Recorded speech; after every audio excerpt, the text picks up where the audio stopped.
आप सभी लोग हमारा उस अध्ययन में जो पिछले नवंबर महीने से हमारा चल रहा है और आप सब जो है हमारे साथ जुड़े हैं। अगर आप नवंबर महीने से हमारे साथ हैं तो मेल मिलाप वाला तंबू, मिलाप वाला तंबू के बारे में हम लोग बातचीत जो है लगातार कर रहे हैं और करीब करीब 26 पाठ इसका हो गया और आज 27वां पाठ है। और कितने घंटे का संदेश जो है इस विषय पर मैंने दे दी। अलग अलग प्रभु के दास लोग आकर के जो प्रभु का आत्मा ने उनको सिखाया, बताया या उन्होंने अनुभव किया, उनको आपसे उन्होंने शेयर किया। लेकिन इन दिनों परमेश्वर जो मुझे सीखने के लिए अनुग्रह दिया, उन बातों को मैं आपको सिखा पा रहा हूं। मिलाप वाला तंबू कोई आम बात नहीं था मेरे प्रियो। परमेश्वर ने अगर मूसा को मिलाप वाला तंबू के बारे में सिखाया, बताया कि भाई तुमको इसको किस प्रकार से बनाना है, तो उसमें जरूर कुछ ना कुछ बात थी।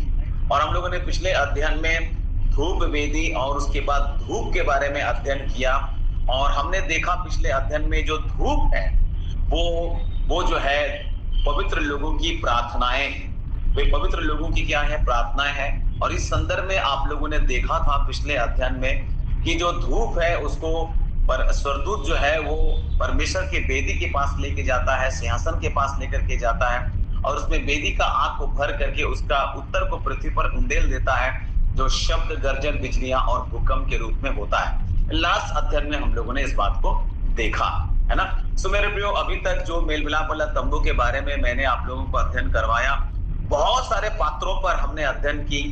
एक बार फिर से मैं आप सभी लोगों से कहना चाहता हूं कि आपको पुराना नियम को भी समझना है मेरे प्रियो के अध्ययन में, कि जो धूप है उसको पर स्वर्गदूत जो है वो परमेश्वर के वेदी के पास लेके जाता है, सिंहासन के पास लेकर के जाता है और उसमें वेदी का आग को भर करके उसका उत्तर को पृथ्वी पर उंडेल देता है, जो शब्द, गर्जन, बिजलियां और भूकंप के रूप में होता है। लास्ट अध्ययन में हम लोगों ने इस बात को देखा है ना।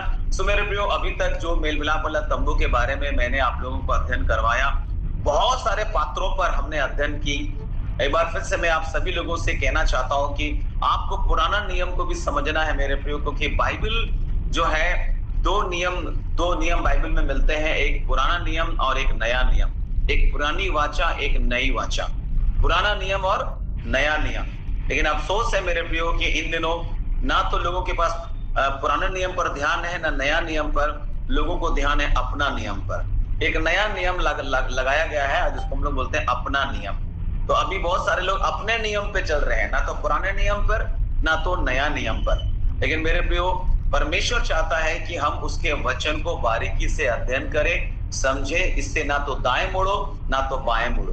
परमेश्वर के वचन को साझा करते हुए कई बार लोग अपना ही एक प्रकाशन को वहां डालते हैं, अपना एक रेवलेशन वहां डालते हैं, अपने भावनाओं की बातों को वहां पर डाल देते हैं। तो ये बहुत खतरा है, याद रखिएगा, इसमें बहुत खतरा है। तो मिलाप वाला तंबू के बारे में मैंने शुरू अध्ययन में बता दिया था कि परमेश्वर ने, सबसे शुरू अध्ययन जो था उसमें बता दिया था कि परमेश्वर जो है मिलाप वाला तंबू को बनाने की आज्ञा इसलिए दिया था ताकि परमेश्वर वहां उनसे मिला करे, है ना।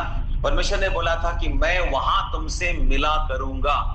मिलाप वाला तंबू, है ना, मिलाप वाला तंबू, परमेश्वर ने बोला था मैं तुमसे वहां मिला करूंगा, है ना। और तंबू के द्वारा परमेश्वर ने इस बात को बता दिया था कि इसी के द्वारा लोग मुझे जान पाएंगे, है ना। तंबू के द्वारा हम परमेश्वर को जान पाएंगे। मेरे प्रियो, अब बताइए कि अब ये तंबू कौन है? अगर हम तंबू के द्वारा परमेश्वर को जान पाएंगे तो कौन है जिसने परमेश्वर को प्रकट किया? वो कौन है? क्या बता सकते हैं? वो कौन है जिसने परमेश्वर को प्रकट किया? यीशु मसीह। यीशु मसीह। इसका मतलब है कि मिलाप वाला तंबू कोई और नहीं, वो यीशु मसीह है। यीशु मसीह जिसने परमेश्वर को प्रकट किया, है ना। तो मेरे प्रियो, हम लोगों ने इस बात को अध्ययन किया कि परमेश्वर मेल मिलाप वाला तंबू के द्वारा उनसे मिला करना चाहता था। वो चाहता था कि उसके द्वारा लोग उसको जाने। निर्गमन में 29:46 पद में लिखा भी हुआ है कि तंबू के द्वारा लोग मुझे जान लेंगे, तंबू के द्वारा। और वो तंबू कोई और नहीं, यीशु मसीह है मेरे प्रियो। यीशु ने कहा जिसने मुझे देखा है उसको उसने परमेश्वर को देखा है ना। जिसने मुझे देखा है उसने परमेश्वर को देखा है। एक लौता पुत्र जो पिता की गोद में है उसी ने उसको प्रकट किया है। है ना।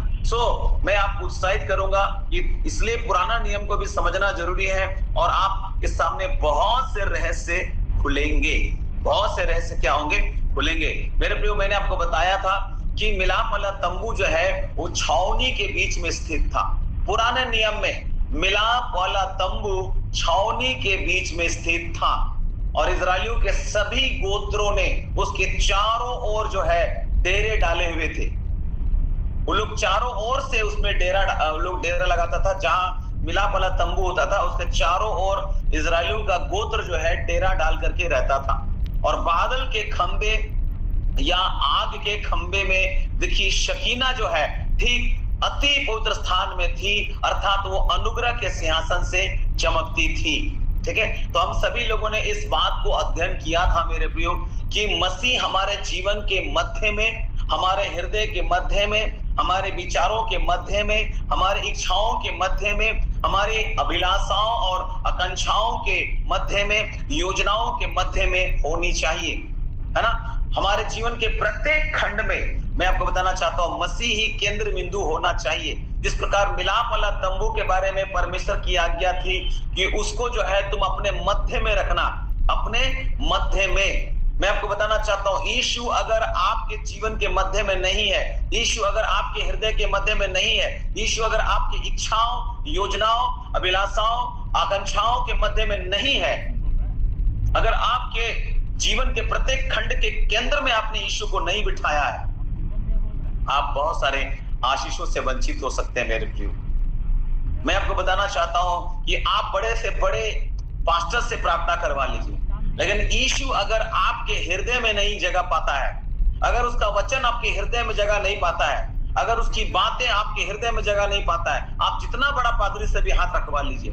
हमारा भरोसा तो पादरी और पास्टर हो गया है, हीलर हो गया, चंगा करने वाला हो गया है, लेकिन क्या आपका भरोसा यीशु मसीह है? अगर आपके जीवन के मध्य में यीशु मसीह है मेरे प्रियो, मैं आपको बताना चाहता हूं कि बहुत सारी चीजें आपके जीवन में बदलता हुआ आप देखने पाओगे। समस्या यह है कि हमारा भरोसा जो है एक व्यक्ति के ऊपर में है। देखिए, पास्टर एक अगुआ मात्र है, वो आपको परमेश्वर के वचन से सिखाने के लिए केवल रखा गया है, ये नहीं कि हमारी निर्भरता उस पर हो जाए। हम सोचते हैं कि अमुक पास्टर से जुड़ेंगे तो बहुत आशीष आएगा, अमुक पास्टर ही सारी चीजों को कर सकता है। नहीं, यीशु मसीह सर्वस्व है मेरे प्रियो। हमारे इस ऑनलाइन मीटिंग से कितने लोग 2-3 ग्रुप बना लिए, क्यों? क्योंकि उनको लगा कि इस मीटिंग में पावर नहीं है। किसी ने बोल दिया कि पास्टर सॉल के पास पावर नहीं है, हम दूसरा ग्रुप में जाएंगे जहां पर पावर है। तो मैं आपको बताना चाहता हूं पास्टर सॉल के पास पावर नहीं है, लेकिन पास्टर सॉल जिस प्रभु को मानता है उस प्रभु के पास पावर है। यीशु मसीह के पास पावर है, और कोई व्यक्ति विशेष के पास पावर नहीं है ना। तो आपका भरोसा कौन होना चाहिए? यीशु मसीह। यीशु मसीह अगर हमारे जीवन के मध्य में, हमारे हृदय के मध्य में, अगर हमारे विचारों के मध्य में, हमारी इच्छाओं के बीच में, हमारे आकांक्षाओं के बीच में, योजनाओं के बीच में, हमारे जीवन के प्रत्येक खंड में अगर मसीह केंद्र बिंदु के रूप में नहीं है मेरे प्रियो, हम बहुत सारे आशीषों से वंचित हो सकते हैं। क्योंकि इजरायलियों ने क्या किया था, मिलाप वाला तंबू को अपने छावनी के बीच में रखा था। इसलिए मेरे प्रियो, यद्यपि इजरायली जो है मरुस्थल में थे, पुराने नियम में वो मरुस्थल में थे, फिर भी उन्होंने उसे कभी भी मरुस्थल होकर महसूस नहीं किया। कभी भी मरुस्थल जैसा इजरायलियों को लगा ही नहीं। पूरे दिन भर बादल का खंबा उनकी छावनी के चारों ओर ठंडा वातावरण बनाता था। इसलिए मेरे प्रियो, यदि मसीह हमारे जीवन के मध्य में हो तो चाहे हम मरुस्थल जैसे मार्गों में से होकर जाएं या मरुस्थल जैसे परिस्थितियों में रहें, तो भी हमारी इस विशेष यात्रा में हम कभी भी सूखेपन या प्यास को महसूस नहीं करेंगे। हालेलुया। अगर यीशु हमारे बीच में है तो।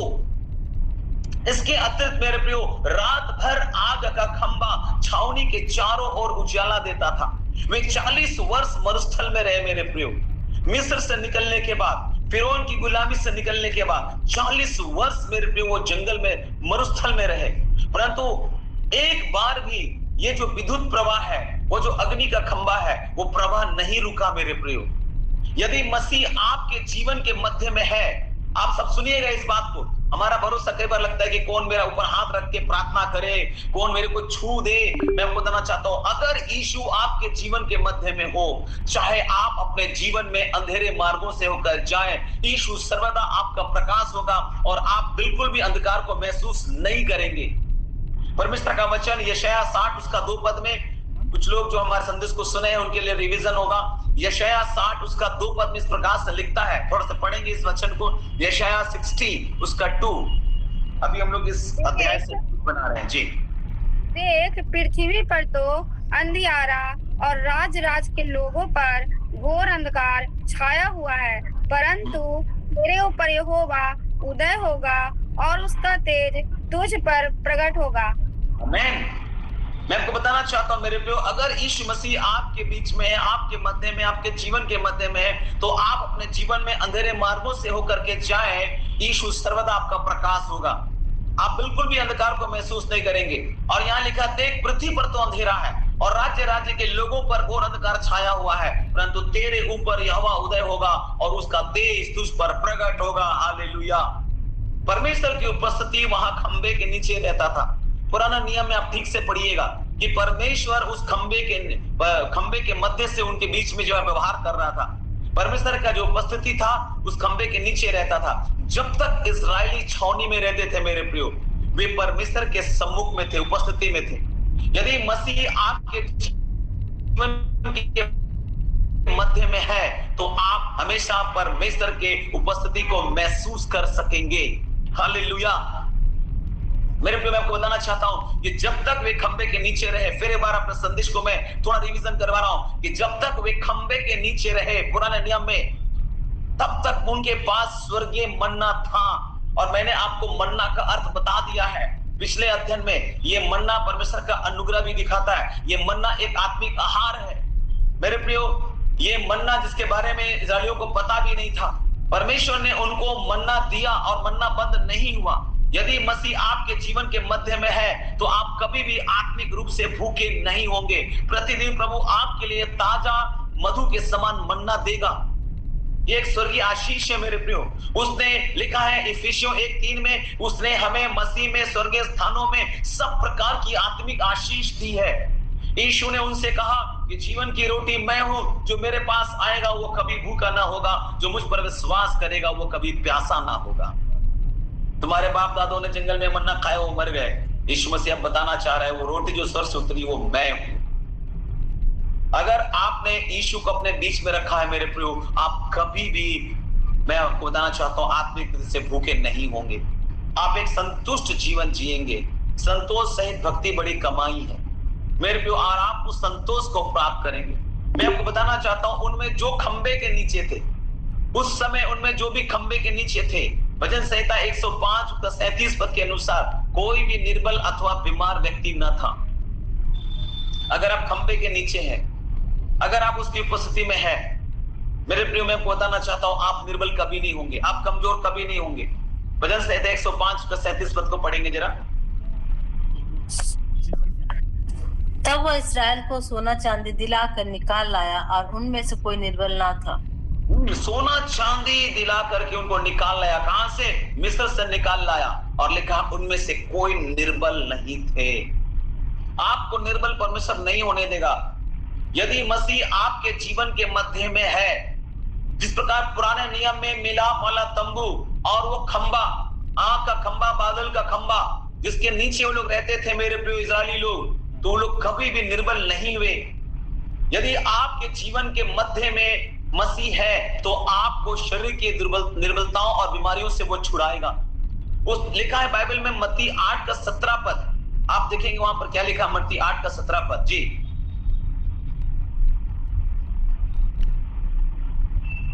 मत्ती 8:17, ताकि जो वचन यशायाह भविष्यद्वक्ता के द्वारा कहा गया था वह पूरा हो। उसने आप हमारी दुर्बलताओं को ले लिया और हमारी बीमारियों को उठा लिया। आमीन। उसने आप हमारी दुर्बलताओं को ले लिया है।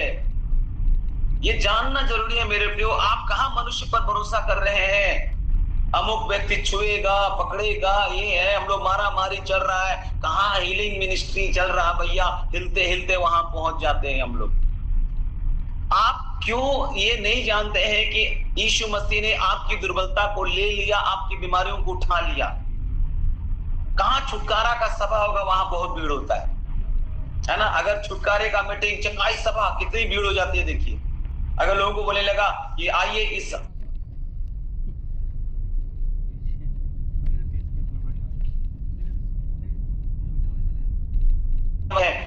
एक स्पिरिचुअल वर्कशॉप मीटिंग है, वर्कशॉप है, यहाँ पर नहीं जाने वाला। वहां बाइबल अध्ययन सभा नहीं जाने वाला वहां। लेकिन मीटिंग का नाम छुटकारा एवं चंगाई।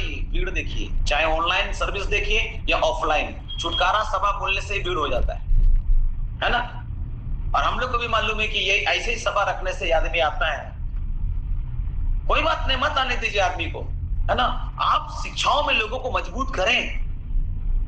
मेरे प्रियो, मैं आपको बताना चाहता हूं, कई बार मसीह हमारे जीवन के मध्य में नहीं रहने के कारण हम निर्बल हो जाते हैं, हम कमजोर हो जाते हैं, हम बीमार हो जाते हैं। जब तक वो खंबे के नीचे थे, हमने पढ़ा भी तुरंत, कोई निर्बल नहीं था, कोई भी निर्बल नहीं था। और मैं आपको तीसरी बात बताना चाहता हूं उस खंबे के बारे में, कि जब तक वो खंबे के नीचे थे, उस अग्नि का खंबा बादल के खंबे के नीचे थे, शत्रु उन पर हमला करने के लिए समीप नहीं आ सके। वो लोग वहां से दूर होते थे तब दुश्मन आ जाता था। मैं आपको बताना चाहता हूं, अगर आप खंबे के नीचे हैं, दुश्मन आपके समीप नहीं आएगा। अगर आप खंबे से दूर हैं, दुश्मन आपके नजदीक आ जाएगा। जंगल में इस्राएलियों के पास आत्मिक हथियार नहीं थे, ये खंबा ही उनकी सुरक्षा था। यदि मसीह हमारे जीवन के मध्य में है तो हम एक सुरक्षित नगर हैं। हमारे विरुद्ध बना कोई भी हथियार सफल नहीं होगा। भजन संहिता 91 हमारे जीवन में पूरा होगा कि जो परम प्रधान के छाया स्थान में बैठा रहे, वह सर्वशक्तिमान की छाया में ठिकाना पाएगा। वो छाया स्थान क्या है? अग्नि का खंबा, वो बादल का खंबा, वो मिलाप वाला तंबू। अगर आपके मध्य में है मेरे प्रियो, यीशु आपके मध्य में है, तो मैं आपको बताना चाहता हूं कि आपके निकट 1000 और आपके दाहिनी ओर 10,000 गिरेंगे। हालेलुया। आपकी कोई हानि नहीं होगी, कोई दुख तेरे डेरे के निकट नहीं आएगा। का मतलब क्या है? ऐसा नहीं है कि बीमारी समस्या नहीं आती है, लेकिन यीशु अगर आपके बीच में है मेरे प्रियो, तो वो सामने फटकेगा नहीं, वो आएगा और जाएगा, उसको परमानेंट एड्रेस नहीं मिलेगा। जब तक वो खंबे के नीचे थे, लिखा है बाइबल में, उनकी सारी आवश्यकताएं पूरी हुई, सारी आवश्यकताएं पूरी हुई। परमेश्वर ने अद्भुत रीति से उनके लिए चट्टानों से पानी निकाला। पूरे 40 वर्ष वे जंगल में थे, परंतु जैसे जैसे वे बढ़े, उनके जूते भी बढ़ते गए। अगर मान लीजिए कि किसी को 5 नंबर का जूता आ रहा था, 40 साल में तो 5 नंबर का, 6 नंबर का भी तो पैर हो सकता है। जो लोग वहां पर मिस्र में निकले थे, तो बच्चे भी तो निकले थे, जवान लोग भी तो निकले थे। हमारे बच्चे को जो है ना, अभी हम 5 नंबर का जूता पहना रहे, अगला साल बोलता मम्मी जूता जो है ना अट नहीं रहा है। ओ बेटा, तेरा पैर बड़ा हो गया, 6 नंबर लगेगा, 7 नंबर लगेगा। मैं आपको बताना चाहता हूं कि जैसे जैसे वो जंगल में बढ़ रहे थे, उनके जूते भी बढ़ रहे थे। कभी भी वो टूटे नहीं, फटे नहीं, कभी भी उनको मरम्मत की जरूरत नहीं पड़ी। जैसे जैसे वो बढ़े, उनके वस्त्र भी बढ़ते गए मेरे प्रियो। यदि मसीह आपके जीवन के मध्य में है, तो आपकी सभी आवश्यकताएं अलौकिक रूप से पूरी की जाएगी। हालेलुया। अगर खंबा है तो, यीशु है तो, उसकी उपस्थिति है तो, आपके मध्य में, आपके जीवन में, आपके हृदय में, आपके विचारों में, आपकी इच्छाओं में, आपके विलासाओं में, आपकी योजनाओं में, आपकी युक्तियों में अगर यीशु है तो। मसीह में होने का मतलब क्या है पता है? जो कोई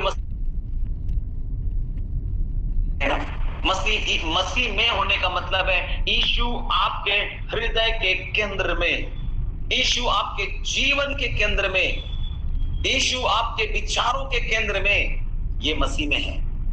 यीशु को साइड नहीं रख सकते आप मेरे प्रियो। जब तंबू जो है छावनी के बीच में था, सब कुछ ठीक ठाक होता था, परंतु जब उन्होंने आज्ञा नहीं मानी तो उनको दंड भी मिला। यदि मसीह हमारे जीवन के मध्य में है, तो शकेना, महिमा हमारे लिए पुराने नियम के संतों से भी बढ़कर काम करेगी मेरे प्रियो। यह कितना अद्भुत जीवन है मेरे प्रियो। हम अपने जीवन के प्रत्येक भाग में मसीह को रखें। मैं आपको उत्साहित करूंगा, अपने जीवन के प्रत्येक भाग में मसीह को रखिए। आप बोलिए, प्रभु मेरे परिवार का स्वामी आप है, प्रभु मेरे जीवन का स्वामी आप है, प्रभु मेरे काम का स्वामी आप है, प्रभु मेरे बिजनेस का स्वामी आप है। यीशु मसीह आपको मैं प्रभु अंगीकार करता हूं, अपने घर का, परिवार का, अपने जीवन का, काम का, पैसा का, बिजनेस का, आने का, जाने का, मेरे फैमिली का, समाज का, जाति का, भाषा का, पड़ोसी का। यीशु मसीह मैं अपने देश का, राज्य का, गांव का, शहर का, गली का, मोहल्ले का आपको प्रभु बनाता हूं। हालेलुया। उसके प्रभुत्व को हर जगह अंगीकार करिए मेरे प्रियो।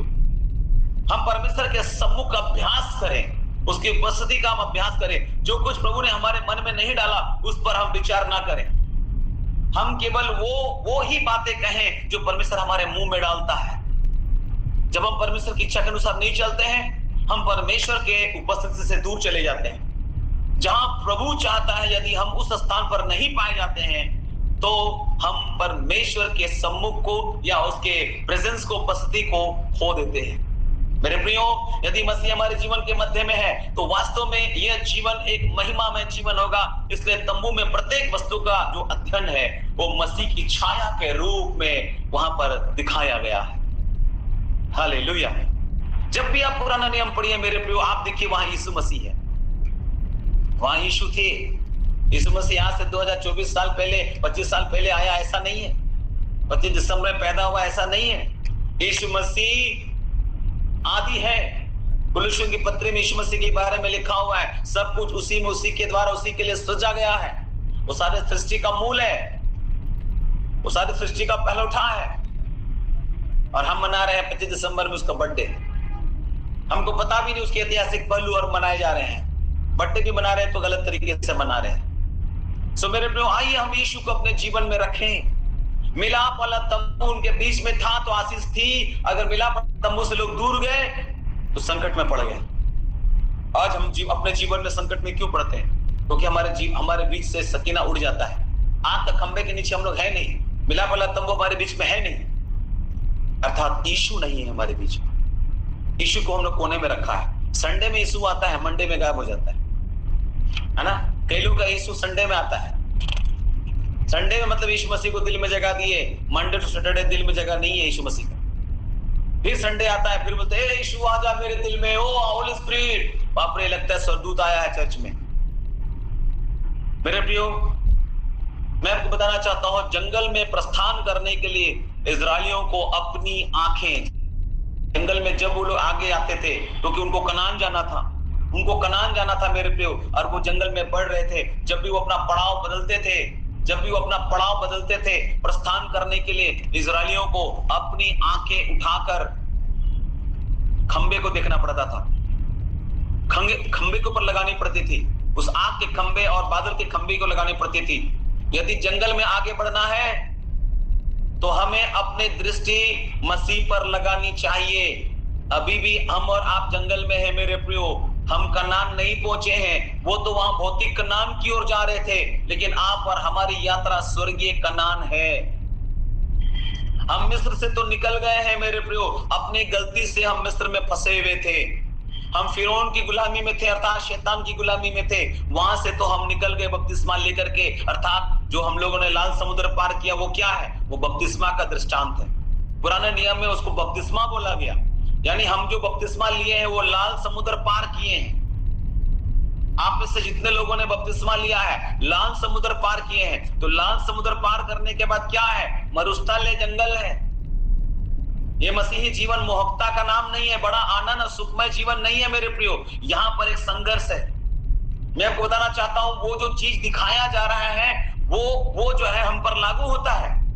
कुछ लोग बोलते हैं नहीं ऐसा कुछ नहीं, वो पुराना नियम था, नया नियम में सब कुछ मिट गया। नहीं, नया नियम मिटा नहीं है, नया नियम पूरा हुआ है, अब पूरा हो रहा है। जैसे मिस्र से निकल के, मिस्र संसार है, फिरौन कौन है? शैतान, उसकी गुलामी से इजरायली निकले। हम और आप भी मेरे प्रिय शैतान और संसार की गुलामी से निकले, और उसके बाद हम लोगों ने जब लाल समुद्र अर्थात बपतिस्मा लिया तो हमने लाल समुद्र पार किया। लाल समुद्र पार करने के बाद क्या है? मरुस्थल है, जंगल है। क्या आप इस समय, कौन मसीह ऐसा बोल सकता है कि जब से मैं मसीह में आया एकदम तकलीफ आया ही नहीं मेरे जीवन में, संकट आया ही नहीं, कमी आया ही नहीं, घटी आया ही नहीं, अकेलापन आया ही नहीं? कोई नहीं बोल सकता है।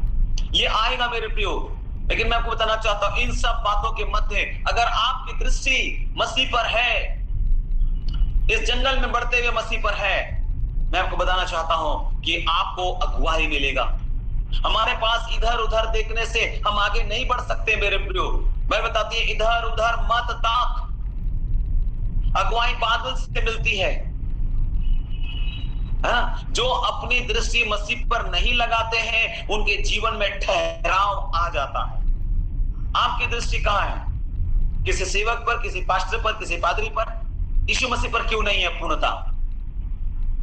इसलिए मेरे प्रियो, मैं आपको उत्साहित करता हूं, अगर आपको स्वर्गीय कनान की ओर आगे बढ़ना है तो आपको खंबे की ओर देखना पड़ेगा। इजरायलियों के साथ एक मिली जुली भीड़ भी थी मेरे प्रियो, आपको पता है?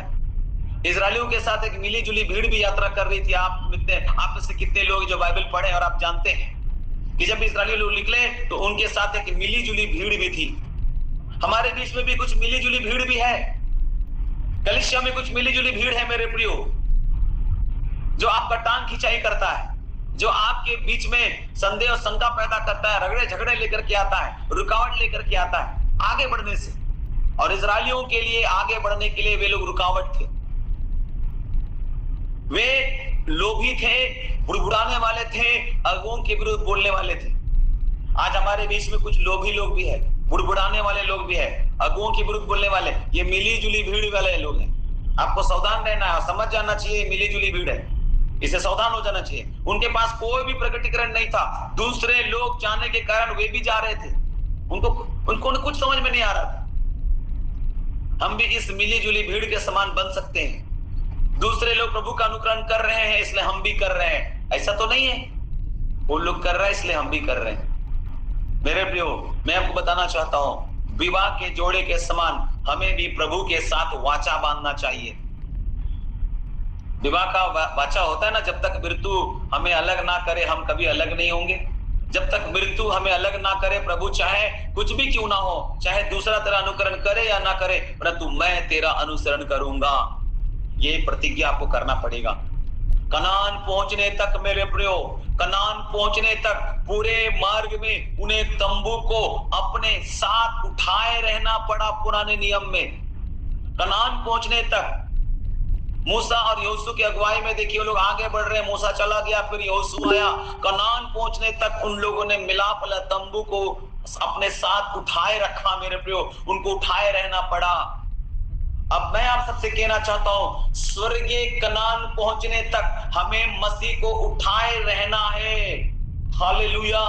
स्वर्गीय कनान पहुंचने तक आपको मसीह को उठाए रहना है। मसीह को उठाए रहिए। मैं रिवीजन करवा रहा हूं थोड़ा से, मैं एक बार फिर अपने संदेश को बता रहा हूं मेरे प्रियो।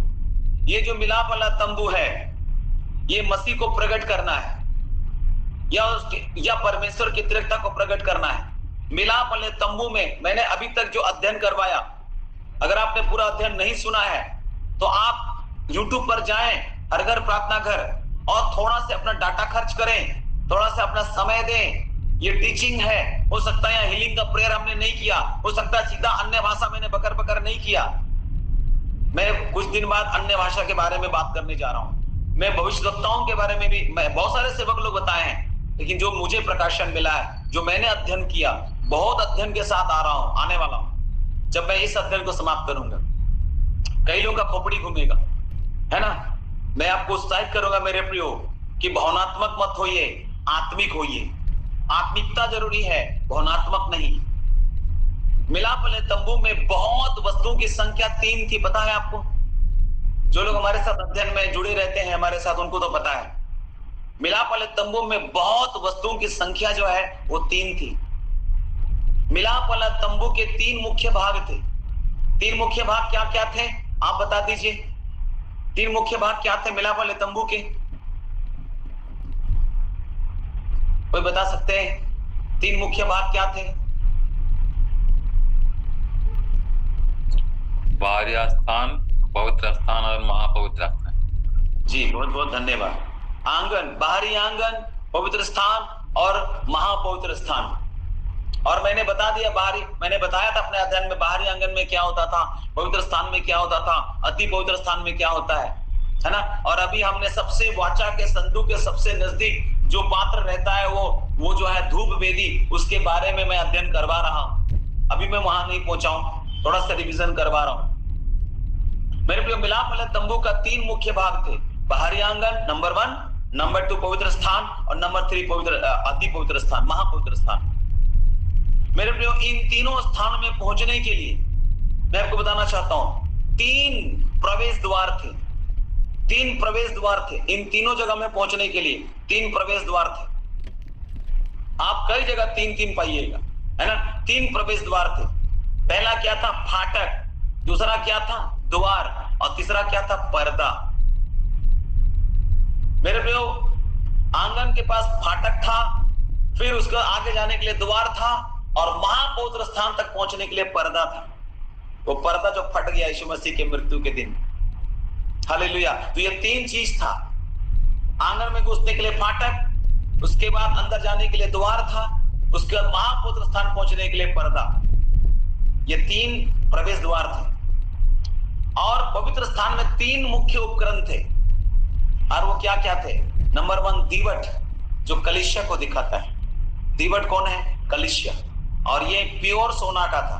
मेरे प्रियो, बाकी सारे पात्रों में कुछ ना कुछ मिक्स था, लेकिन दीवट में बिल्कुल सोना था, एकदम खरा सोना। मतलब वो अपनी कलीसिया को कैसा देखना चाहता है? तेजस्वी। कैसा देखना चाहता है? जुड़ी रही।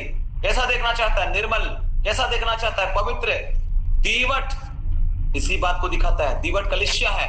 प्रकाशित वाक्य में यीशु मसीह ने यूहन्ना को समझाया।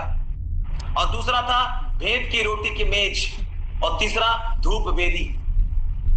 यानी पवित्र स्थान में जो 3 उपकरण थे, दीवट, भेंट की रोटी की मेज और धूप वेदी। अभी हम धूप वेदी का स्टडी करवा रहे हैं आप लोगों को। और अति पवित्र स्थान में क्या है? वाचा के संदूक में 3 वस्तुएं, है ना।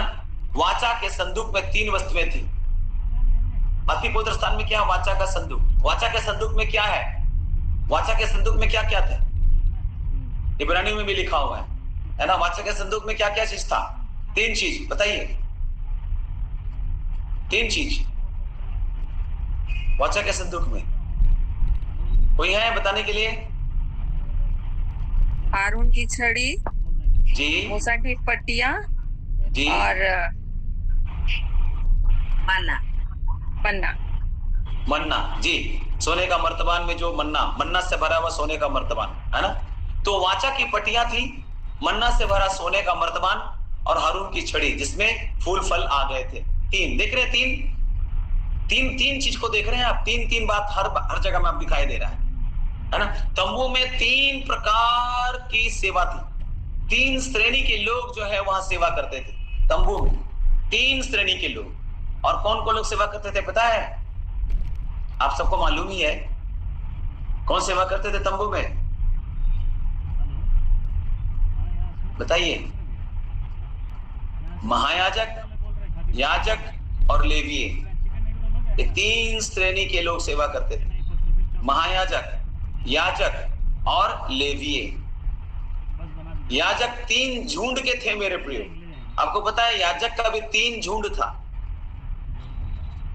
गेरशोनी, कहाती और मरारी। अध्ययन करवा रहा हूं आप लोगों को। आप देख रहे हैं 3। ये क्या दिखा रहा है? ये परमेश्वर की त्रिएकता दिखा रहा है। कई लोग जो बोलते हैं ना, ओनली जीसस, यहोवा विटनेस, न जाने क्या क्या चीज। और कुछ लोग आजकल ओनली होली स्पिरिट हो गए हैं। Only Holi spirit. आत्मा ने ये बोला, आत्मा ने ये बोला, आत्मा ने ऐसा चलाया, पवित्र आत्मा ऐसा बोला, वैसा बोला, यीशु क्या बोला, परमेश्वर क्या बोला, नहीं आत्मा ये बोला, है ना। तो हम लोग अभी कुछ लोग हो गए हैं ओनली होली स्पिरिट वाला, कुछ लोग है ओनली जीसस वाला, और कुछ लोग है यहोवा, ओनली यहोवा विटनेस वाले। आप मिलाप वाले तंबू में भी त्रिएकता को देखेंगे। ये अभी त्रिएकता के बारे में बताने का नहीं है, लेकिन मैं आपको बता रहा हूं कि मिलाप वाले तंबू में ये चीजें थी, और ये भी परमेश्वर की त्रिएकता को प्रमाणित करने के लिए थी। 3 प्रकार की सेवा, 3 श्रेणी के लोग जो है सेवा करते थे। और ये जो 3 याजक का जो झुंड होता था, वो गेर्शोनी, कहाती और मरारी, ये 3 प्रकार के लोग थे। तंबू में 3 प्रकार की रोशनी थी मेरे प्रियो। तंबू में कितने प्रकार की रोशनी थी? 3 प्रकार की रोशनी। अगर आप नोट कर रहे हैं तो आप नोट कर सकते हैं। 3 प्रकार की रोशनी थी। बाहरी आंगन, सूर्य की रोशनी वहां थी बाहरी आंगन में, है ना। और उसका पवित्र स्थान में दीवट की रोशनी थी, और अति पवित्र स्थान में शकीना की रोशनी थी, यानी परमेश्वर की महिमा की रोशनी थी। हालेलुया। आप आंगन में हैं तो खाली सूर्य का रोशनी मिलेगा। अगर आप पवित्र स्थान में हैं तो दीवट की केवल रोशनी मिलेगी, है ना। और अगर आप महापवित्र स्थान में है तो परमेश्वर की रोशनी मिलेगी, शकीना की रोशनी मिलेगी। आज बहुत सारे लोग आंगन में ही हैं, कुछ लोग आंगन मसीह हैं और कुछ लोग पवित्र स्थान वाले मसीह हैं, लेकिन प्रभु आपको महापवित्र स्थान वाला मसीह देखना चाहता है। तो हम 3 प्रकार की रोशनी को वहां देखते हैं। बाहरी आंगन में क्या है? सूर्य की रोशनी। पवित्र स्थान में क्या है? दीवट की रोशनी। आप पूरा, इसके लिए मैं आप लोगों को बता रहा हूं, निर्गमन को पढ़िएगा 25, 26, 27, है ना, इसको पढ़िए, अध्ययन करिए पूरा, है ना, 25 अध्याय, 26 अध्याय, 27 अध्याय, फिर उसके अगला फिर जाइए 35, 36, 37, 38 अध्याय तक जाइए, आपको पूरा समझ में आएगा। ठीक है, तो इस प्रकार से 3 रोशनी थी वहां पर। और बलि के लिए 3 प्रकार के जानवर प्रयोग किए जाते थे। बलि के लिए 3 प्रकार का जानवर प्रयोग होता था।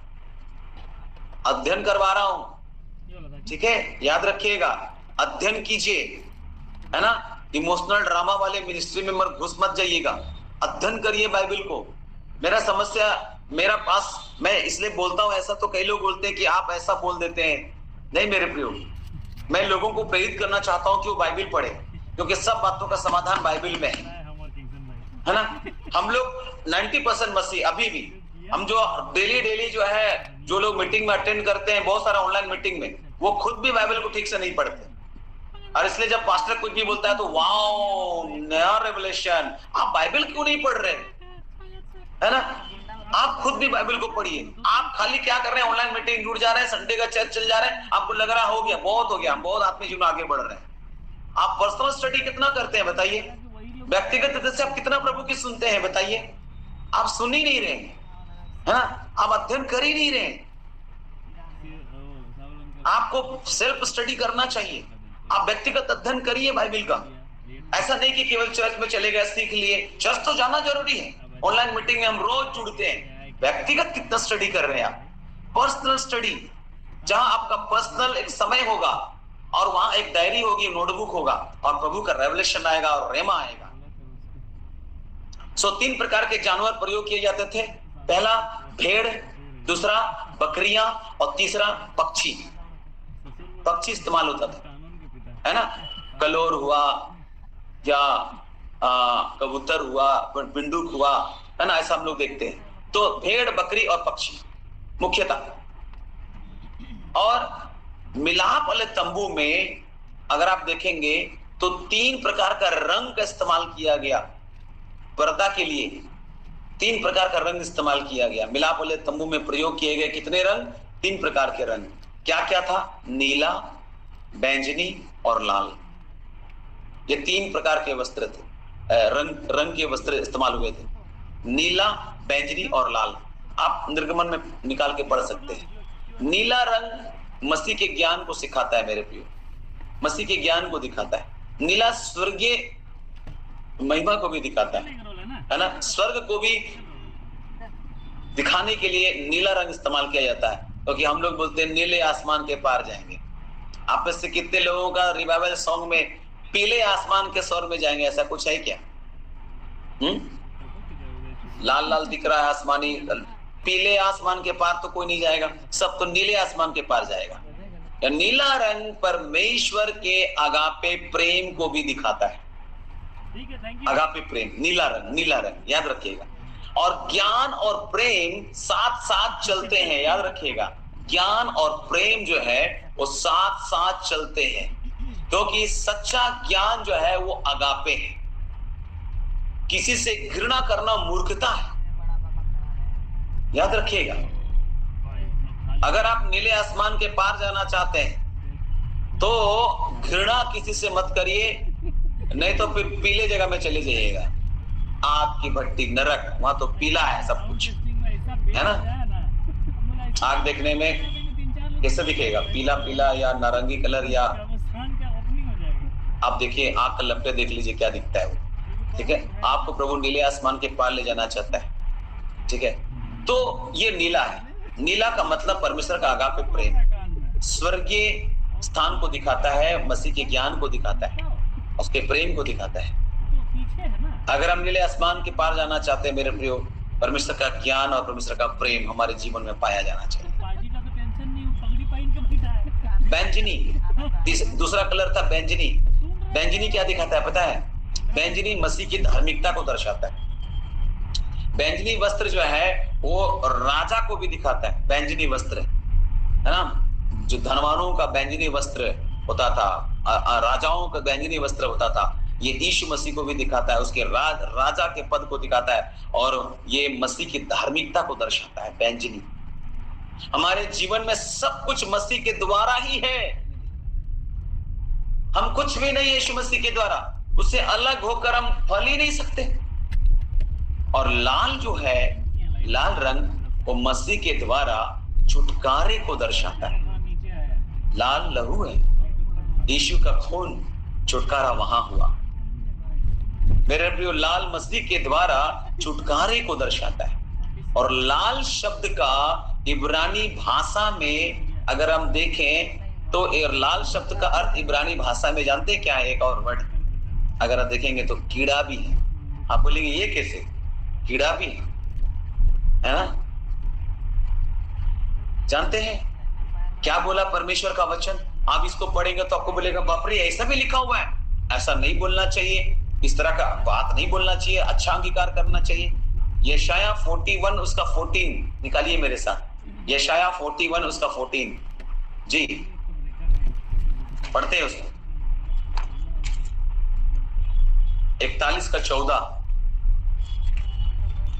हे कीड़े सरीखे याकूब, हे इस्राएल के मनुष्यों, मत डरो, यहोवा की यह वाणी है, मैं तेरी सहायता करूंगा, इस्राएल का पवित्र तेरा छुड़ाने वाला है। देख रहे, यह लिखा है कीड़े सरीखे याकूब। याकूब जो इजराइल हुआ, हे इजराइल के मनुष्य मत डरो। अरे ये क्या लिख दिया गया यहाँ पर? हे कीड़े सरीखे याकूब मत डर, यहोवा की यह वाणी है कि मैं तेरी सहायता करूंगा, इजराइल का पवित्र तेरा छुड़ाने वाला है। कीड़े सुरक्षाहीन होते हैं, छोटे, असहाय, रेंगने वाले जंतु हैं। यदि आप कीड़े को कुचलना चाहे या उस पर कूदे, वो केवल अपने आप को सिकुड़ लेता है और कुछ नहीं कर सकता है कीड़ा। परमेश्वर कीड़ों का छुड़ाने वाला बनना चाहता है। मैंने तुझे छुरी वाले दावने का एक नया और चोखा यंत्र बनाया, मैं ठहराऊंगा तुम्हें। प्रभु बोला मैंने तुझे छुरी वाले दावने का एक नया और चोखा यंत्र जो है ठहराया है, ठहराऊंगा। यदि हम वास्तव में अपने आप को कीड़े के समान खाली करें, नम्र करें, तो प्रभु हमें बुलडोजर बना देगा। हालेलुया, आपको बुलडोजर बना देगा। आप भजन संहिता 22 का 6 देखिएगा एक बार। भजन संहिता 22 का 6, यहां पर क्या लिखा है? 22 का 6,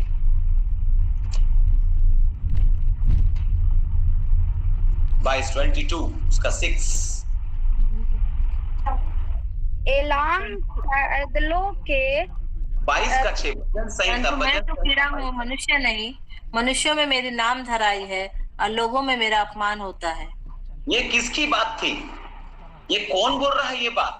ये दाऊद नहीं बोल रहा है मेरे प्रियो, ये दाऊद नहीं बोल रहा है। लेकिन दाऊद जो एक भविष्यवक्ता भी था, प्रेरितों के काम में पतरस पेंतीकोस्त के दिन में बता दिया, डिक्लेयर कर दिया कि वो केवल राजा नहीं था, लेकिन वो भविष्यवक्ता था। और वो अपने बारे में नहीं बोला कि मेरे देह को सड़ने नहीं दिया जाएगा। अरे दाऊद की कब्र तो अभी भी हमारे बीच में है। जब पेंतीकोस्त के दिन में पतरस प्रचार कर रहा था, तो मेरे प्रियो उसने इस बात को भी बता दिया। यहाँ पर जो 22 अध्याय है, ये दाऊद नहीं बोल रहा है। 22 का 1 में लिखा है, हे परमेश्वर तूने मुझे क्यों छोड़ दिया। ये वर्ड किसने बोला था? ये बात किसकी थी? ये बात किसमें पूरी हुई? किसमें पूरी हुई? यीशु मसीह में। जब वो क्रूज पर थे और क्रूज की उस 7 वाणी में से एक वाणी, एली एली लमा शबक्तनी, हे पिता, हे परमेश्वर तूने मुझे क्यों छोड़ दिया। तो मेरे प्रियो यहाँ पर 6वां पद जो है वो यीशु मसीह अपने संदर्भ में बोल रहा है कि परंतु मैं तो कीड़ा हूं, मनुष्य नहीं, मनुष्य मेरी नाम धराई है और लोगों में मेरा क्या है? अपमान होता है। यीशु जिसको कीड़े के समान लोगों ने समझा था, मेरे प्रियो आपको कई बार लोग कीड़े के समान समझेंगे, लेकिन बाइबल बताती है कि परमेश्वर ऐसे लोगों को बुलडोजर बनाना जानता है। यीशु ने कहा मैं एक कीड़ा हूं। यदि पूरे ब्रह्मांड का परमेश्वर अपने आप को इस प्रकार नम्र करता है तो हम जो मिट्टी हैं और मिट्टी में ही वापस लौट जाएंगे, तो हमें कितना अधिक महसूस करना चाहिए कि हम कुछ नहीं, केवल कीड़े हैं और परमेश्वर इस कीड़े के द्वारा अपना महान काम करेगा। मिलाप वाले तंबू में मेरे प्रियो हम देखते हैं कि कैसे जो है इन रंगों के द्वारा परमेश्वर जो है अपने बात को दिखा रहा है। ये लाल जो रंग होता है ना, लाल, इसका इब्रानी भाषा में मतलब कीड़ा भी होता है, याद रखिएगा। और प्रभु ने इस कीड़ा को बुलडोजर बना दिया, इसको बहुत पावरफुल बना दिया। कई बार दुनिया के नजर में आपको लगेगा कि लोग मसल देंगे, ऐसा है ना, लेकिन प्रभु आपको उठाना जानता है। मिलाप वाले तंबू में 3 धातु प्रयोग किए गए थे मेरे प्रियो, 3 धातु, सोना, चांदी और पीतल।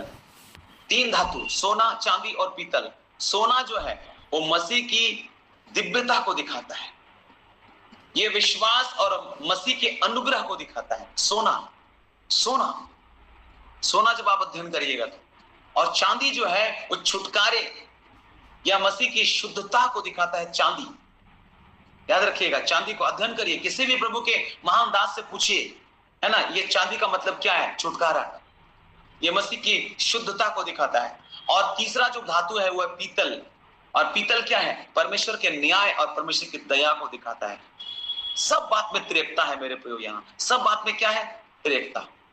आप देख रहे हैं यहाँ पर इस प्रकार प्रभु के इस त्रिएकता, परमेश्वर की भरमार पूरे मेल मिलाप वाले तंबू में दिखाई दी मेरे प्रियो। प्रभु अपने आप को मेल मिलाप वाले तंबू में प्रकट करना चाहता था। प्रभु अपने आप को मेल मिलाप वाले तंबू में प्रकट करना चाहता था मेरे प्रियो। अब हम आपको बताना चाहते हैं कि हम ही वो तंबू है। अब यीशु मसीह वो तंबू है, दूसरा हम वो तंबू है। हर एक छोटी बात में भी प्रभु हमारे द्वारा प्रकट होना चाहता है। हमारी स्वाभाविक प्रवृत्ति अपने आप को दिखाने की होती है, परंतु हम में मसीह को प्रकट करने की लालसा होनी चाहिए कि प्रभु लोग मुझे ना देखे, लोग आपको देखे, मुझे ना सुने, लोग आपको सुने। हमारे हृदय को मसीह के स्वभाव के लिए रोना चाहिए, उसकी नम्रता, उसकी शुद्धता, उसकी सहनशीलता, उसकी धीरज, उसकी दीनता, उसकी आज्ञाकारिता इत्यादि के लिए रोना चाहिए। आप क्या रो रहे हैं? प्रभु मेरा बैंक बैलेंस बढ़ा दीजिए, प्रभु मेरा पड़ोसी को अच्छा नौकरी मिला, प्रभु हमको उससे ज्यादा पगार वाला नौकरी मिल जाए, प्रभु चंगाई दे दे। क्या हम रो रहे हैं? प्रभु मुझे नम्र बना, प्रभु मुझे नम्र बना। क्या हम रो रहे हैं? प्रभु मुझे शुद्धता दे, प्रभु मुझे शुद्धता दे। क्या हम रो रहे हैं? प्रभु मुझे सहनशीलता दे, मुझे सहनशीलता दे। क्या हम रो रहे हैं इस बात के लिए कि प्रभु मेरे अंदर धीरज नहीं है? ओ प्रभु प्लीज मेरे अंदर धीरज भेज दीजिए। आज उसके लिए उपवास प्रार्थना हम करेंगे, धीरज मेरे अंदर आ जाए, दीनता मेरे अंदर आ जाए, आज्ञाकारिता मेरे अंदर आ जाए। क्या इस बात के लिए रो रो कर कभी आप प्रार्थना करते हैं? उस धूप के बारे में आगे बताऊंगा अभी थोड़ा समय लेकर के, है ना। हम किस बात के लिए रो रहे हैं मेरे प्रियो? हमारा रोना क्या है? हमारा रोना चंगाई दे दे, हमारा रोना पैसा दे दे, हमारा रोना नौकरी दे दे, हमारा रोना शांति दे दे। क्या हम इस बात के लिए रोते हैं कि प्रभु मुझे नम्रता चाहिए, आपका नम्रता, प्रभु मुझे आपकी शुद्धता चाहिए, प्रभु मुझे वो सहनशीलता चाहिए, प्रभु मुझे वो धीरज चाहिए, प्रभु मुझे वो दीनता चाहिए, प्रभु मुझे वो आज्ञाकारिता का जीवन चाहिए। इसके लिए आप रोते हैं। उस तंबू के अंदर परमेश्वर की त्रिएकता भरमार थी मेरे प्रियो। त्रिएकता परमेश्वर की भरमार को भी दिखाता है, परिपूर्णता को दिखाता है, भरपूरी को दिखाता है। प्रभु परमेश्वर चाहता है कि हमारे पास सब वस्तुओं की भरमार हो, वह हमें अपनी भरमार देना चाहता है, भरपूरी देना चाहता है। उसकी बुद्धि की भरपूरी, उसकी पवित्रता की भरपूरी, उसकी नम्रता की भरपूरी, उसके अनुग्रह की भरपूरी, उसके अभिषेक की भरपूरी, उसके प्रेम की भरपूरी वो देना चाहता है। इसलिए तंबू में बहुत सी बातों में 3 बात को हम लोग देखते हैं, 3 चीज को देखते हैं। हमारे प्रभु यीशु मसीह के परमेश्वर और पिता का धन्यवाद हो, लिखा है कि उसने मसीह यीशु में स्वर्ग स्थानों में की सब प्रकार की आत्मिक आशीष हमें दी है। मेरे प्रियो परमेश्वर के बच्चे, क्या आप विश्वास करते हैं कि परमेश्वर आपको अपनी भरपूरी देना चाहता है? हमारे मांगने या सोचने से बढ़ करके मेरे प्रियो परमेश्वर हमें देना चाहता है। आइए अपने हृदय को हम उसकी भरपूरी के लिए खोल दें। काश कि हमारा जीवन तंबू के समान हो, जिसमें सर्वदा परमेश्वर की भरपूरी दिखाई देती है। मिलाप वाले तंबू में प्रयोग की गई लकड़ी को अगर हम बात करें तो वो बबूल की लकड़ी थी। कौन सी लकड़ी थी? बबूल की लकड़ी। आपके घर का फर्नीचर, किसके घर का फर्नीचर बबूल है? कोई है यहाँ पर जिसका घर का दरवाजा बबूल का है, पलंग बबूल का है, कुर्सी बबूल का है, डाइनिंग टेबल बबूल का है, शोकेस बबूल का है? किसी का नहीं।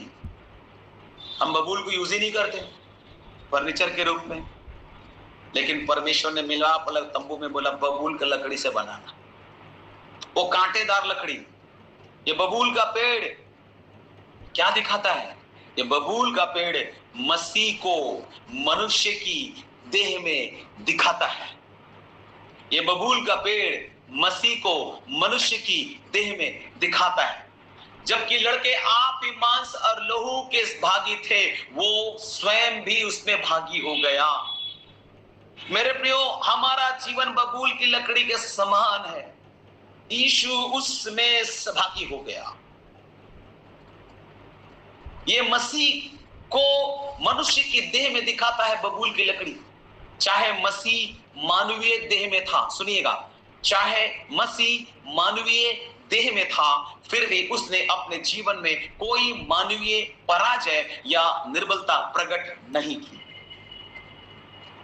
इस तरह से यद्यपि हम मानवीय देह में हैं, तो भी हमारे जीवन में मानवीय स्वभाव दिखाई नहीं देना चाहिए। बबूल की लकड़ी बहुत वस्तुएं बनाने के लिए उपयोग की गई, परंतु सुंदरता इस बात में थी मेरे प्रियो कि मिलाप वाले तंबू में कहीं भी बबूल की लकड़ी दिखाई नहीं दी। मैंने अभी जो अध्ययन आप लोगों को अभी तक करवाया है, बबूल की लकड़ी को क्या से ढक दिया जाता था? सोने से। सोने, चांदी, पीतल, ये चीजों से ढक दिया जा रहा है उसको। बबूल की लकड़ी नहीं दिखाई देता था। मेरे प्रियो, परमेश्वर अपने उपस्थिति में आपके जब आप आओगे तो आप जो बबूल है वो दिखाई ही नहीं देगा, क्योंकि उसमें परमेश्वर का अनुग्रह ढप जाएगा। कहीं नहीं दिखाई देता था मिलाप वाला तंबू में। जब मिलाप वाला तंबू में लोग घुसता था तो बबूल की लकड़ी दिखाई नहीं देती थी। सारी लकड़ी धातु से ढकी हुई थी, सारी लकड़ी। हमारा मानवीय स्वभाव दिव्य स्वभाव से ढका होना चाहिए। प्रभु से मांगिए, प्रभु मेरा ये मानवीय स्वभाव आपके दिव्य स्वभाव से ढका होना चाहिए। हमारी ओर देखने वाले लोग केवल मसीह को और केवल परमेश्वर का अनुग्रह को हमारे जीवन में देखने पाए।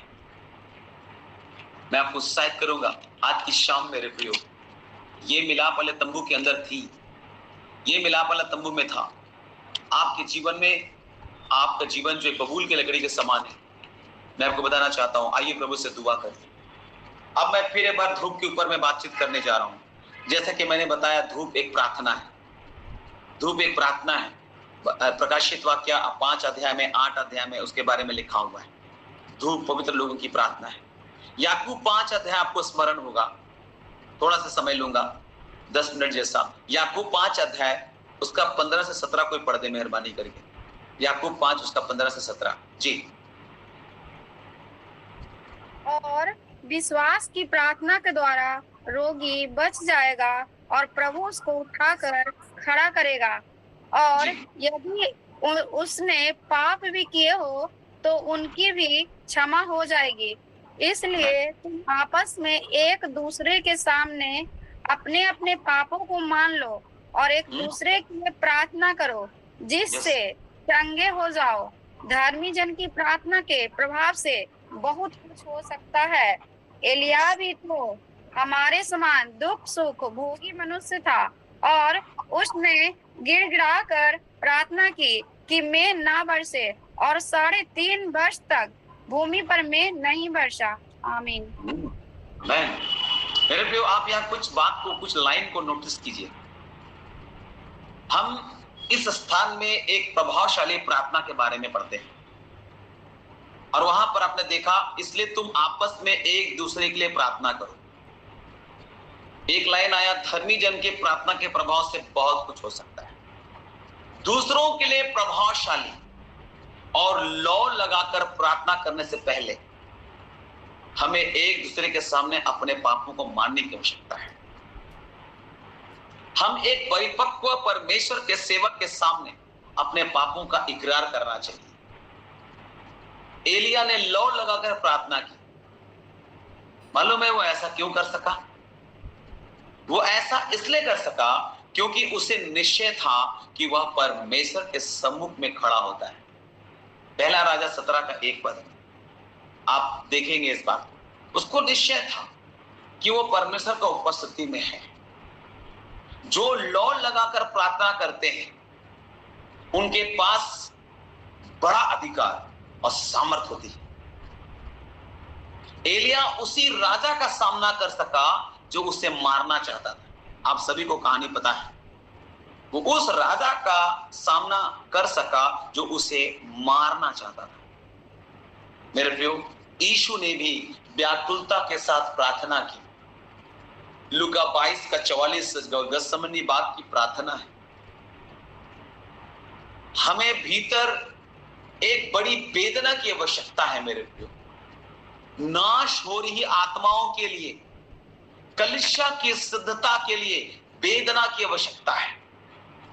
परमेश्वर के एक जन ने कहा, एक महान व्यक्ति ने कहा, मुझे नाम याद नहीं आ रहा है लेकिन उसकी बात याद आती है, यदि आप किसी बात को व्याकुलता के साथ मांगने योग्य नहीं समझते तो परमेश्वर भी उसे उसका उत्तर देने योग्य नहीं समझेगा।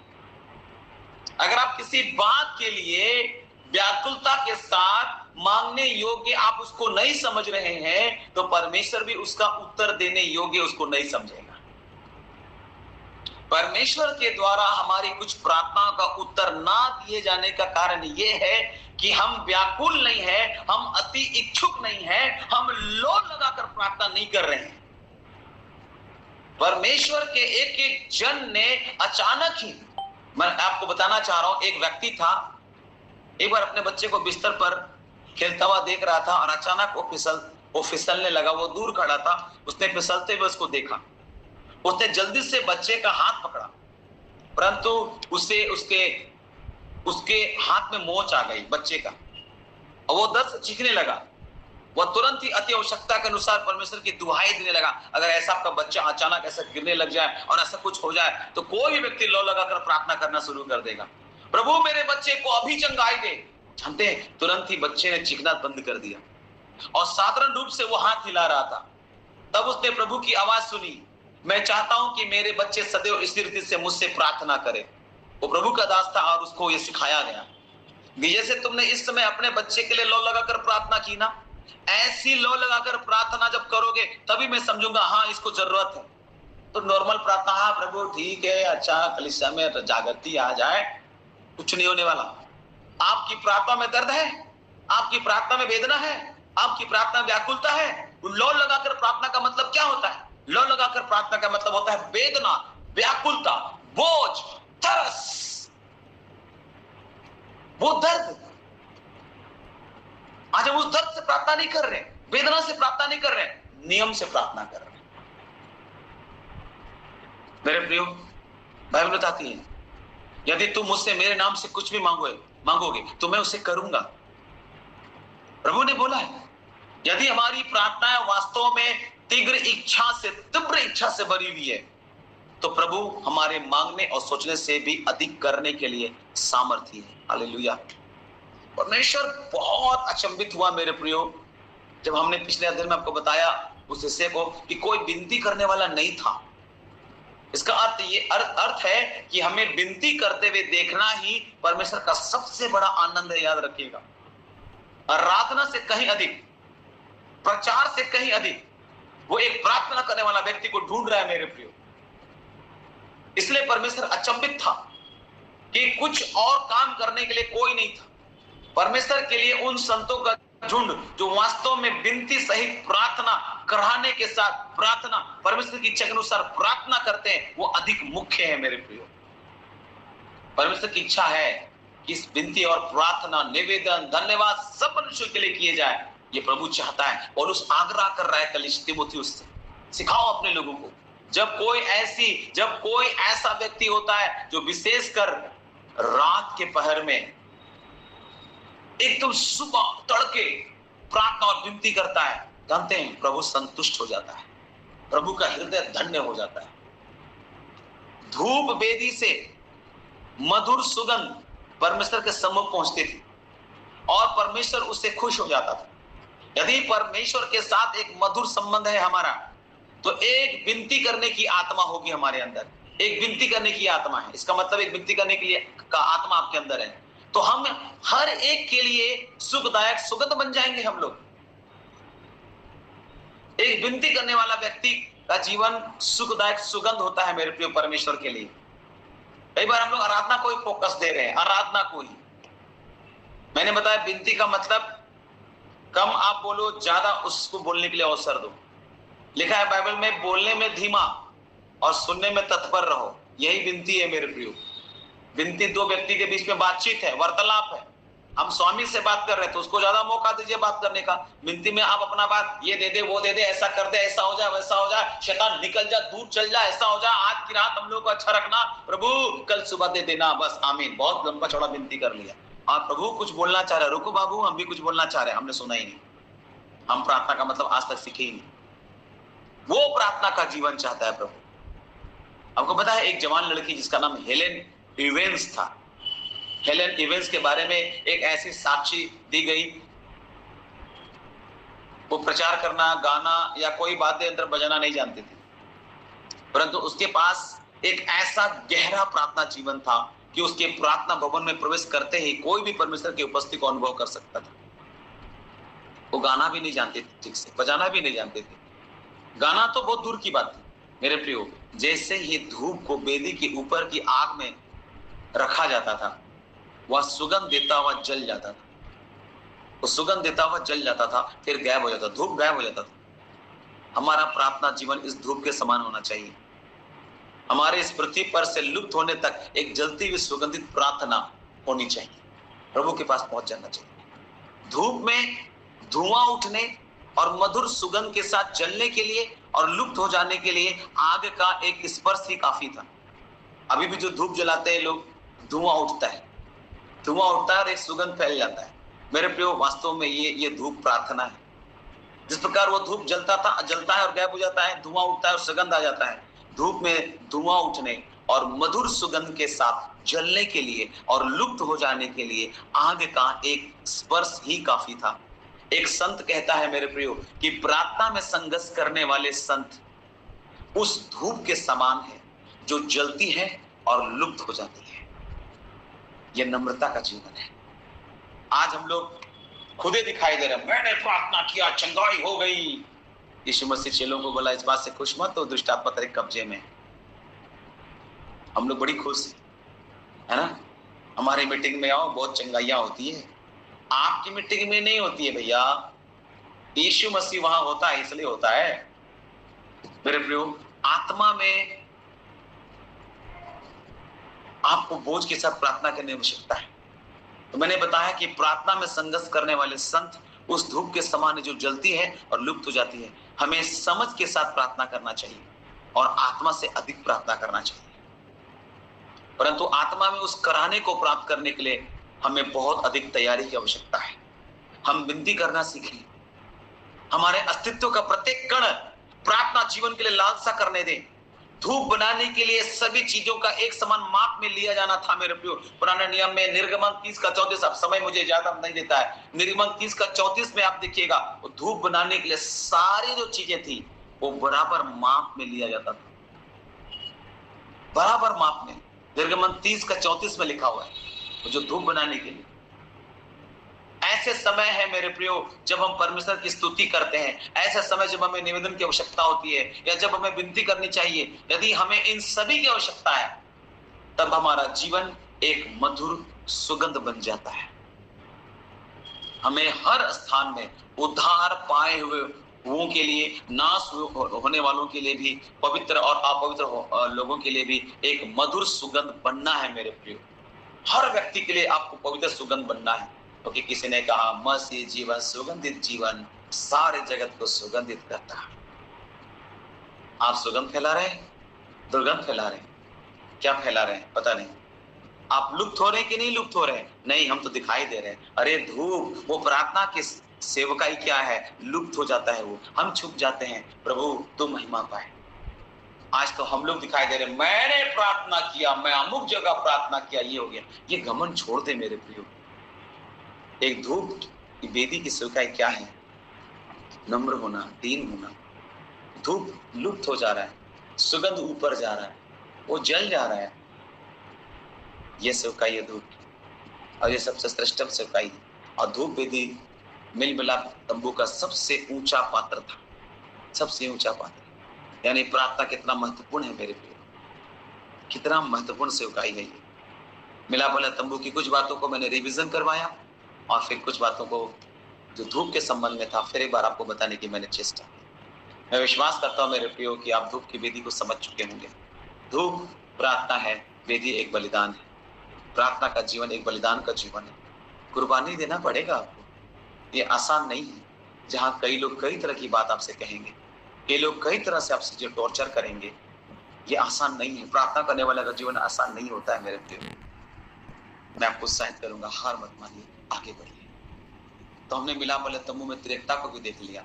वो आग का खंबा और अग्नि का खंबा वो यीशु मसीह है, और जब तक वो खंबे के नीचे थे क्या क्या हुआ इस बात को भी हमने देखा। शत्रु सामने आए नहीं, सारी आवश्यकताएं पूरी हुई, सब कुछ ठीक ठाक रहा, है ना। और उसके बाद हमने इस बात को भी देखा मेरे प्रियो, मन्ना गिरना बंद नहीं हुआ, आग का खंबे के नीचे रही थी। हमें आइए धूप वेदी बन जाएगी। अगली बार हम आपको बताने जा रहे हैं अब पीतल की वेदी। और पीतल की वेदी क्या बताता है, क्या दिखाता है, इसका करीब 2-3 पाठ होगा। मैं कितना बता पाऊंगा एक बुधवार में मुझे मालूम नहीं। तो अगर आप सीखने की मनसा रखते हैं तो आप हमारे साथ अगले सप्ताह भी जरूर जुड़िए। प्रभु ने चाहा तो फिर बार मुलाकात करेंगे। लेकिन यद्यपि हमारा कार्यक्रम होने वाला है 15-16, उसकी तैयारी चल रही है। मैं आप सबसे अपील करूंगा कि अगर इस कार्यक्रम के लिए कोई भी व्यक्ति अपना कुछ भी सहयोग भेंट देना चाहता है तो आप जरूर संपर्क करें। अगर आप हमारे साथ व्हाट्सएप ग्रुप में हैं तो आप वहां से जो ना भाई मतियास या मुझसे संपर्क करें। और अगर आप कोई इस प्रोग्राम के लिए, मैं कभी भी अपने लिए दान नहीं मांगता हूँ। मैंने कभी भी किसी से रुपया के लिए मैंने काम किया ही नहीं मेरे प्रिय। मैं तो खोल देता हूँ अपने घर दरवाजे को, आ जाओ मेरे घर में रह जाओ सब लोग, है ना। मैं आपको उत्साहित करूंगा, अगर आप को अगुवाई हुई तो आप इस मिनिस्ट्री के लिए सेवकाई के लिए दे सकते हैं। काफी बड़ा बजट है। और बेंगलोर से प्रभु के दास पीटर बेंजामिन प्रभु के दास आ रहे हैं सेवकाई देने के लिए। सो मैं आपको उत्साहित करूंगा कि इस मिनिस्ट्री के लिए भी दुआ करिए। मेरे लिए व्यक्तिगत मिनिस्ट्री, मेरी फैमिली के लिए दुआ कीजिए। मैं और अधिक प्रभु के वचन को गहराई से मनन कर सकूं, अध्ययन कर सकूं, और अध्ययन के साथ आपको सिखा सकूं। अगर आप आज के संदेश से आशीष पाए हैं तो आप अगर कुछ प्रेरणादायक बातों को बोलेंगे तो वो मुझे उत्साहित करेगा कि हाँ, हमने आज आग के खंबे, बादल के खंबे के महत्व को समझा। मिलाप वाला तंबू बीच में होता है तो क्या होता है, या धूप की सेवकाई मैंने समझ लिया। अगर आप कहेंगे तो मुझे बड़ा अच्छा लगेगा। सो यहाँ मैं अपने संदेश को विराम देता हूँ। प्रभु ने चाहा तो फिर एक बार जरूर इसी माध्यम से आपसे हमारी मुलाकात होगी। तब तक के लिए पास्टर सॉल को इजाजत दीजिएगा। आप सबको मेरा मसीह नमस्कार, जय मसीह, प्रेज द लॉर्ड, यीशु सहाय, शालोम।